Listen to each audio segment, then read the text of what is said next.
Hey, so let's talk about how often a week you should be training. I had a bit of fun with this. I put this question in the Facebook group a little bit earlier, and it was great to see some of the comments coming back. So the question is training every day a legitimate strategy? Is it something that we should or shouldn't be doing? And here's a very, very clear answer for you in terms of what I think. There you go. That's my answer. So it's yes. In some cases, training every day can be very, very useful. In other examples, it can be very, very damaging. Let me walk you through this. And the best way to do that is to actually talk about some of the factors that you should consider in terms of deciding how many times you actually train. So the first thing is, why are you training? Are you a bodybuilder?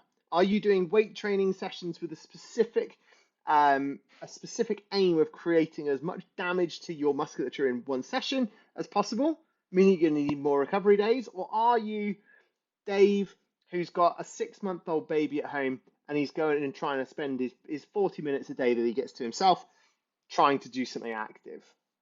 Those two people there are going to have very, very different requirements. For bodybuilder, he's going to need recovery days. He's going to need rest days to be able to recover from the intensity of those sessions, which we'll come on to in a second. For Dave, who's got his 6 month old at home, he just wants to get his heart rate up. He wants a way of trying to get a bit more activity in, trying to do something to keep him in shape whilst life is pretty stressful. The next thing is, how are you training? Are you weight training? Are you running? Are you doing Pilates? Are you doing body pump sessions? The kind of training will dictate to you how much recovery you're actually going to need between sessions. Weight training, absolutely, you're going to need a significant amount of rest per week. Now, with that being said, with weight training, when you are first starting out, the limiting factor for you is not how heavy the weights are. It's your levels of experience with the sessions themselves. So if you're new on board with me, I put you through a program called Engage. And what that does is that actually helps you to get used to the movements that you're doing. Now, I normally do that 3 to 4 times per week, but there have been clients in the past who have needed that boost in terms of confidence in the gym, knowing how to do specific exercises. And for them, going in and doing that session every day has not actually hindered their progress because the weights are light enough that it's actually just movement therapy. It's not really something that's pushing them. They're getting used to the weights are gradually increasing, and when they get to a point where the intensity is high enough, we can look at a different protocol. How hard are the actual sessions? So for weight training, you are going to need to push hard to get results. The aim of weight training is for you to work hard enough within your sessions that when you recover, your body is stimulated to recover and to grow new muscle.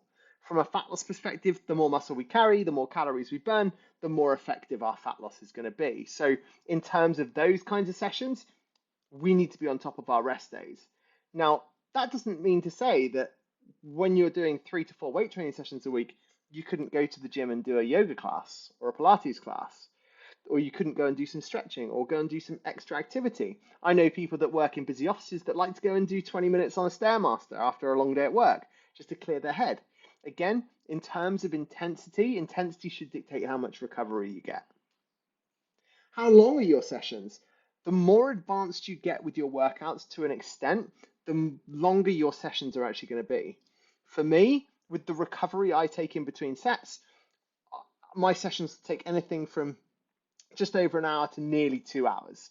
Now, that's a long, long session, and I'm not saying that that's something you should consider, but the more advanced you get, you're going to need more recovery between sets. On the flip side of that, if your sessions are very, very short, again, that's not going to create a huge amount of intensity, which means that you can probably do those sessions more often. And that's really typical of somebody who's doing kind of like a circuits-based exercise session. Again, it gets them to the gym, it gets them to do some exercise, and it gets their heart rate up so that they can feel good and get a little bit more activity in. So my take on the whole thing is that this is a balance, and actually giving the right person the right number of sessions per week is a very, very important part of the journey. If you come to me as an advanced trainer, somebody that's advanced in the gym who knows what they're doing, we're probably going to give you 3 to 4 very, very difficult sessions to do within the week to stimulate change. Now, we may well program things like walking around that or going and doing some other forms of activity, yoga classes, Pilates, some stretching, things like that. And again, those can be done at the gym, which means you're probably doing something every day. But for those people, not training every day is probably a good example. For newer people into the journey, for people that have got high levels of stress, for people that are very, very busy, short sessions every day can be really beneficial. I'll give you an example. One of the clients that I work with has just gone away on a cruise. Now, for her, she is going to find it very difficult to create a new routine. So the routine she can do every day is actually more useful than the one that she does 3, 4 times a week. So for her, every day works. For the new, like I say, for the mum that's looking after a 1 year old baby that's just getting back into going to the gym, for her, getting out and spending a bit of time on her is probably going to be very important. Again, the everyday protocol will probably work.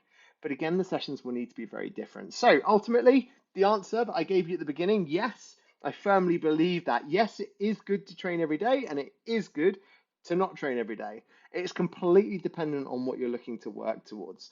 Now, this again, like I've said here, is very personal. If you need help deciding how many times a week you should be training, how many times a week you should be exercising, or what your week should look like, drop me a message and I'll walk you through the kind of plans that we work through.